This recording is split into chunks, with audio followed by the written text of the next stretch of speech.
మళ్ళీ ఇంకొకసారి మన రోడ్ల గురించి మళ్ళీ ఇంకొకసారి వస్తానని చెప్పి ఆ మాటను నిలబెట్టుకునే క్రమంలోనే నేను ఇక్కడికి వచ్చాను మీకోసం.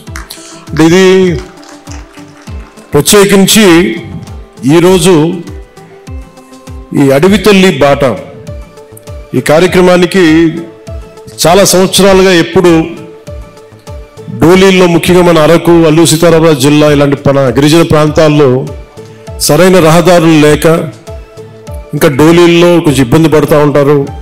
రహదారి సౌకర్యం లేదు, డోలీ మోతలు తప్పట్లేదు. గర్భిణీ స్త్రీలకు కానీ ఏదైనా కష్టాల్లో ఉన్నా, ఏదైనా ఎనీ అంటువ్యాధులు కలరా లాంటివి వచ్చినా కానీ ఇవన్నీ చూసి మనకి ప్రత్యేకంగా రోడ్లు ఉండాలి.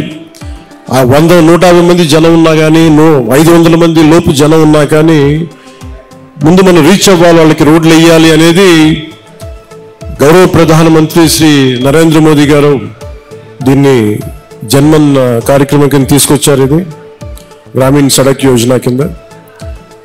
ఇది రోడ్లు ఇబ్బంది పడుతున్నాం అని చెప్పి మనకు నిధులు లేని సమయంలో గత ప్రభుత్వం ఏం చేస్తుందో తెలుసు. ఆ నిధులన్నీ అడ్డగోలుగా వాడేస్తే రోడ్లు వేయలేకపోయారు.